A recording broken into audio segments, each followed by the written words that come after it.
أعوذ بالله من الشيطان الرجيم بسم الله الرحمن الرحيم الحمد لله الصلاة والسلام على رسول الله ثم أما بعد السلام عليكم ورحمة الله وبركاته. خب امام نووی رحمه الله در کتاب ریاض الصالحینش میگوید باب مستحب بودن بشارت دادن و مبارک باد گفتن در کارهای خیر. خب این باب را چند حدیثش رو گرفتیم، اکنون دوام همون باب حدیث 709.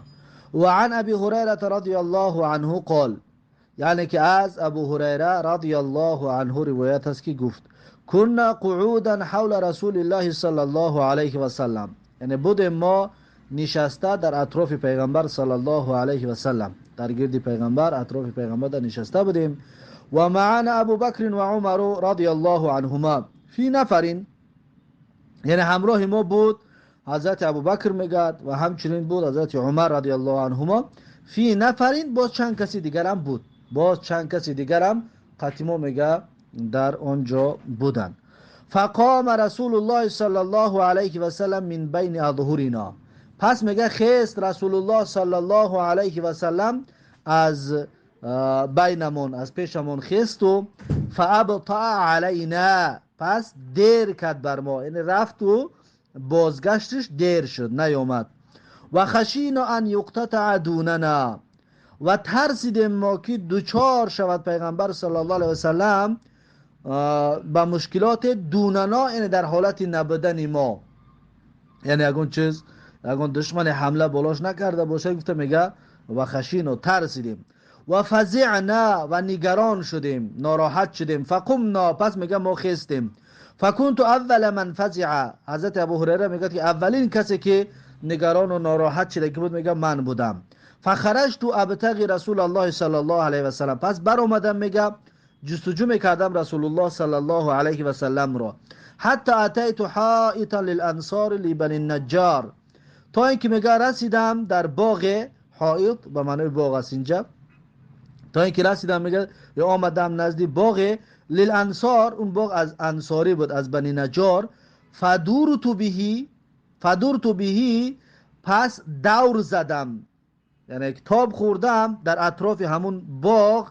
هل اجد له بابا، آیا پیدا میکنم درش رو، یعنی دری باغ رو میگه میگفتم. فلم اجد، میگه دری باغ پیدا کرده نتوانستم.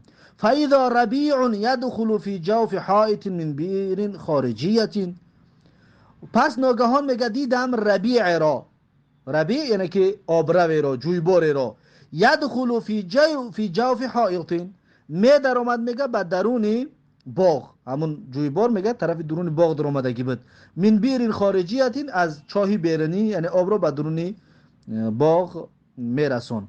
و ربیع میگه چی است؟ گفت فاذا ربیع، پس ناگهان ربیع را دیدم. ربیع میگه الجدول صغیر، یعنی که جویبار خوردکه که ربیع میگن. فاحتفظت،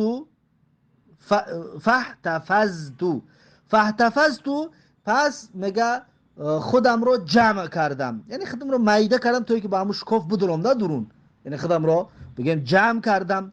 فدخلت علی رسول الله صلی الله علیه و سلم فقال، پس در اومده میگه نزد رسول الله صلی الله علیه و سلم، پس گفت، یعنی رسول الله در داخل همون باغ بود. ابو هریره، یعنی ابو هریره هستی؟ فقلت نعم یا رسول الله، میگه گفتم بله ای رسول الله. قال ما شأنک، میگه پیغمبر صلی الله علیه و سلم گفت ما شأنک، یعنی که چی کار داری، سبب آمدن چی است؟ قلت، میگه حضرت ابو هریره میگه گفتم که کنت بین اظهرنا، یعنی در بین ما بودی ای رسول الله.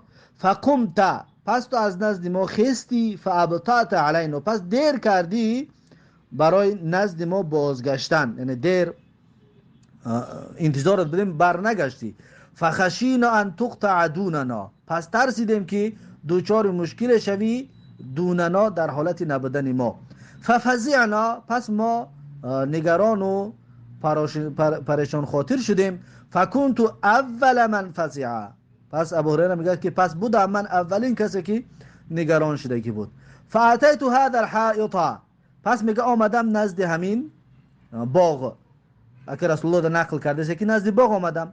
فاحتفظت کما یحتفظ الثعلب، پس خودم رو جمع کردم چطوره که خودش رو جمع کند روباه. یعنی روباه چخیلی که یک جای خوردکه گذاشتن ده مثلا خچت جمع میکند و خورد میکند برای گذاشتن. میگم من هم همین طور خودم رو خورد کردم، جمع کردم که توی که با همون شکاف خوردکک در آمده بتوانم. و هؤلاء الناس ورایی، میگه ابو هریره رضی الله عنه پیغمبر رو گفت که اون مردم یعنی اصحاب ورای از پشت من هستند، از پشت اومده ایستادن. فقال، پس میگه رسول الله صلی الله علیه و سلم گفت که یا ابا هریره، ای ابو هریره، و اعطانی نعلیه، میگه داد برای من دو نعلش رو، دو پاپوشیش رو رسول الله صلی الله علیه و سلم میگه داد. فقال، پس میگه گفت اذهب بنعلی هاتینی، میگه گفت که برو با این دو پاپوشیم. فمن لقيت من وراء هذا الحائط يشهد أن لا إله إلا الله مستيقنا بها قلبه فبشره بالجنة. پس هر کسی که فمن لقیت یعنی هر کسی که وا خوردی من ورای هذا الحائط، یعنی از پشت همین دیوار، از پشت همون دیواری باغ، یشهد ان لا اله الا الله، که همون کس گواهی میدهد که نیست معبودی بر حق بجز الله، مستیقنا بها قلبه، با این گفتهش، با این گواهیش، با این شهادتی گرفتهش میگه مستیقن است، یعنی یقین دارد قلبش، در قلبش همین گپ یقینی است، فقط زبانی نیست. فبشره بالجنتی، پس میگه پیغمبر صلی الله علیه و سلم که همون کس را بشارتی به جنتش بده، بشارت به جنتش بده که همون انسان از اهل جنت هست. و ذکر الحدیث بطوله، و ذکر کرد میگه حدیث را با طولانیش با تکمیلش کردن که حدیث طولانی است. رواه مسلم، یعنی حدیث را امام مسلم روایت کرده است. خب این حدیث 709 بود، حدیث 709. و اینجا هم همچنین در این موضوع باب ما درباره بشارت که هست، فبشره بالجنتی، پس همینجا چی است؟ مسئله موضوع باب من هست، موضوع بشارت دادن، خبری خوش رساندن. و مسئله اونه که چرا رسول الله صلی الله علیه و سلم پاپوشیاش برای ابو هریره داد و گفت برای این گپ رو بگو. این به خاطر این است که هر کسی را که این گپ رو بگوید، یعنی که باور کند، یقین کند که پاپوشی پیغمبر قطیش است، یعنی که رفت و پیغمبر دید و پاپوشیش قطیش که است، یعنی علامت شود، یک نشانه شود که واقعا رسول الله را دیده است و گشته آمده است. یعنی که همون کسانی که قطی پیغمبر بود در بیرون دیوال ما بودن، اخی همون نور آمده بود بشارت میداد. برای هم خاطر پاپوشی را گرفت آورد که یعنی واقعا رسول الله را دیده است و این پاپوشی دلیل یا شاهد برای گپی گفتهش. خب این بود حدیث 709. اکنون مگذاریم در حدیث 710. وعن ابن شماسه قال، از ابن شماسه رضی الله عنه روایت است که گفت حضرنا عمرو بن العاص رضی الله عنه، یعنی که حضور پیدا کردیم در نزد عمرو بن عاص رضی الله عنه، یعنی که نزد عمرو بن عاص رفتیم. و هو فی سیاقة الموت فبكى طویلا، و در حالی که واو حالی است، و در حالی که همین عمرو بن عاص فی سیاقة الموت، یعنی در لحظه مرگ بود، در سکرات مرگ بود. فبكى طویلا، پس میگه عمرو بن عاص میگه گریه کرد بسیار. و حول وجهه الى الجدار، و گردانید میگه عمرو بن عاص رویش را به طرف دیوار، یعنی که برای در حالت گریه کردن که بود میگه روش را به طرف دیوار کرد. فجعل ابنه یقول، پس شروع کرد فرزندش، میگه فرزند عمرو بن عاص، یقول میگفت، پدرش میگفت که یا ابتاه، یعنی ای پدر جان، اما بشرک رسول الله صلی الله علیه و سلم بکذا، آیا بشارت نداد رسول الله صلی الله علیه و سلم تو را به فلان چیز، یعنی یادرسش کرده، یعنی در حالت مرگ است رسول الله صلی الله علیه و سلم چی بشارت براش دادگی بود، همونو را خواست یادرس کنه تا اینکه پدرش از گریه باز بماند. اما بشرک رسول الله صلی الله علیه و سلم بکذا، آیا بشارت نداد رسول الله صلی الله علیه و سلم تو را به فلان چیز. خلاصه همون بشارت‌های رسول الله را میگه ذکر کرد. فاقبل بوجهه فقال، پس میگه روی گردان، فاقبل یعنی که رویش را گرداند به طرف مردم و گفت، یعنی که روش به طرف دیوار بود و روش به طرف آدمو گرداند، یا به طرف پسرش گرداند و گفت این افضل ما نعد شهادت ان لا اله الا الله و ان محمد رسول الله. گفت هر آینه بهترین چیزی که ما آماده میکنیم، افضل ما نعد، یعنی که بهترین چیزی که ما آماده میکنیم، تیار میکنیم، اون چی است؟ شهادت ان لا اله الا الله است و ان محمدا رسول الله است. یعنی که کلمه طیبه است، کلمه شهادت است که ما آمادهش میکنیم برای روز قیامت. اینی قد کنت على اطباق ثلاث. اکنون عمرو ابن عاص میگوید که هر آینه این قد کنت، هر آینه واقعا من بودم، یا بهتر بگیم که واقعا من گذرانیدم على اطباق ثلاثه، یعنی که بر سه حالت رو میگم من از سرم گذراندگی هستم. لقد رأیتونی و ما احد اشد بغضا لرسول الله صلی الله علیه و سلم منی. یکم حالت، سه حالت میگه من از سرم گذراندم. یکم حالتش میگه لقد رأیتونی، واقعا دیدید من را، یا واقعا میگه درباره ما، یعنی حالت اوله من ده میگه شما یادرس داشته باشید که و ما احدون، و نبود یگان کسی، اشد بغضا لرسول الله صلی الله علیه و سلم منی، یعنی که سختترین دشمن و بدبیننده پیغمبر صلی الله علیه و سلم از من دیده.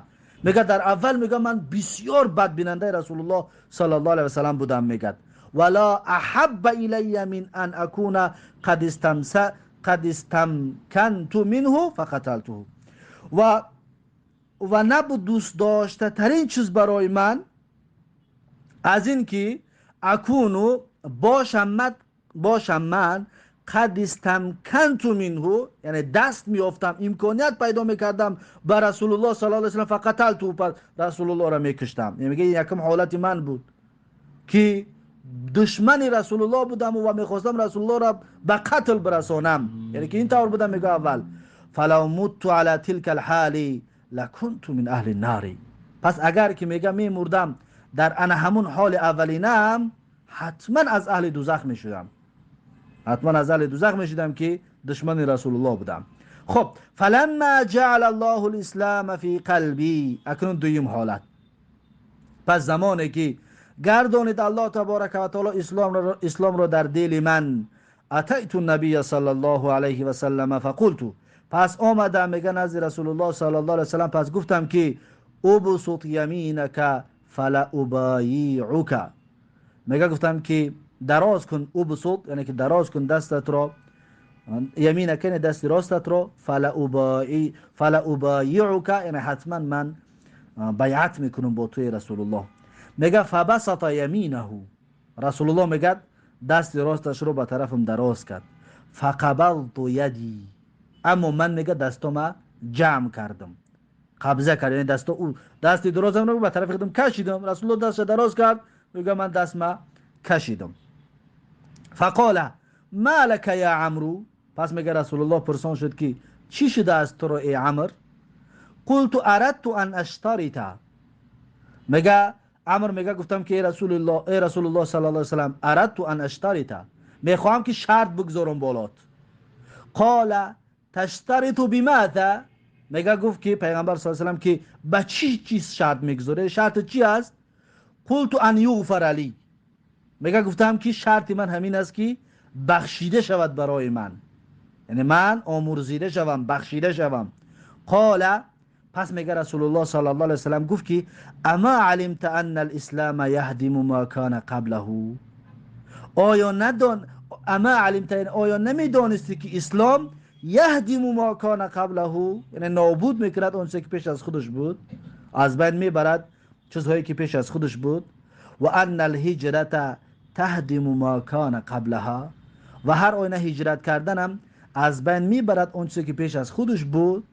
و ان الحج یهدم ما کان قبله، و هر آینه حج از بین میبرد اون چیزی که پیش از خودش بود، یعنی گناه و معصیت و کمبودی که پیشتر داشت اونها رو از بین میبرد.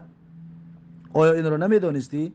و ما کان احد، اکنون عمرو ابن عاص میگوید که و نبود کسی احب الی من رسول الله صلی الله علیه و سلم، دوست داشته تر برای من از رسول الله صلی الله علیه وسلم ده. یعنی که دیگر رسول الله صلی الله علیه وسلم میگه برای من بسیار یک شخصیت بزرگ و دوست داشتنی بود. ولا اجل فی عینی منه، و نبود کسی بزرگتر در چشمان من از رسول الله دیده. یعنی که بزرگترین چیز، شکوفاترین چیز من رسول الله صلی الله علیه وسلم رو میدیدم. میگه و ما كنت اطیق ان املا عینی منه اجلالا له، و ما كنت، و نمیتوانستم، میگه اطیق ان املا عینی منه، و نمیتوانستم که اطیق یعنی طاقت کنم، صبر کنم، پر کنم چشمانم را از رسول الله. یعنی که چشمانم از دیدن رسول الله پر شود، همین کارم میگه کردن نمیتوانستم. اجلالا له، به خاطر بسیار بزرگ بودن رسول الله، به خاطر احترام و بزرگ داشت رسول الله صلی الله علیه و سلم، میگه من این کار کردن نمیتوانستم. ولو سئلت ان اصفه ما اطقت، و اگر پرسیده شوم که صفت کنم رسول الله را، میگه ما اطقت، یعنی طاقت امکانیتی صفت کردن ندارم.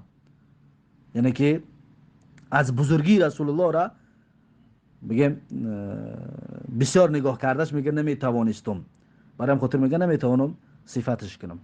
لانی لم اکن املا عینی منه، زیرا اینکه میگه لم اکن، نمیتوانستم که املا عینی منه، یعنی که سیر کنم چشمانم رو از وی، پر کنم چشمانم، یعنی که سیر کنم چشمانم رو، سیر کنم از رسول الله، یعنی که بصیری بعد چهره رسول الله صلی الله علیه و سلم نگاه کرده نمیتوانم. ولو مت، ایدیم حالت بود نه، ولو مت علی تلک الحالی، و اگر که میگه میمردم در انمی حالت دوم، لرجوت ان اکون من اهل الجنتی، حتما امید داشتم، امیدوار بودم که از اهل جنت می بودم اگر در دیم حالت میمردم، در وقت رسول الله زنده بودن. اکنون میگه ثم ولینا، سیم حالت اکنون، ثم ولینا اشیاء ما ادری ما حالی فیها، پس میگه ولینا یعنی مسئول گردانده شده بر بارای چیزهای، یعنی وظیفه من دادن، ما ادری ما حالی فیها، نمیدانم که چگونه گذراندگی هستم حالم را، حالتم را در حالتی وظیفه داری، یعنی وظیفه را چخیل ادا کرده هستم دیگر نمیدانم.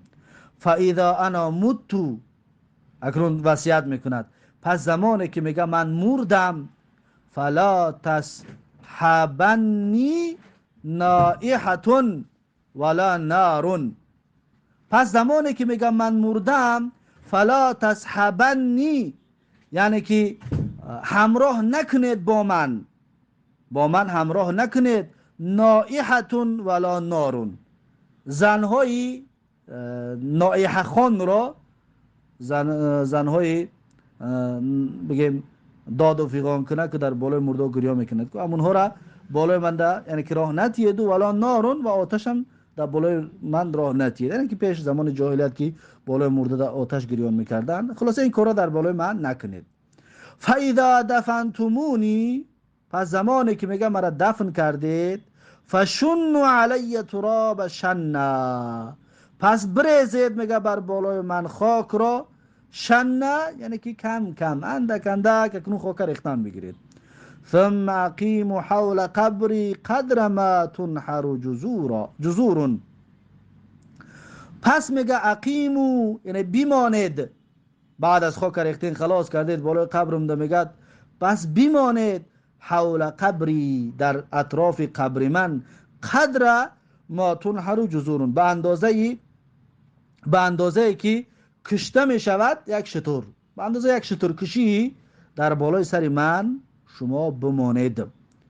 و یقسم لحمها حتی استأنس بكم، یعنی به اندازه کشتن یک شتر رو، و یقسم لحمها به اندازه تقسیم کردن گوشت یک شتر، حتی استأنس بكم، برای چی کار کنید؟ تا اینکه من انس بگیرم با شما، تا اینکه من از وحشت و از حول گور، از ترسای اون جای تنهایی شما که در بالای سر من میستید، من انس بگیرم.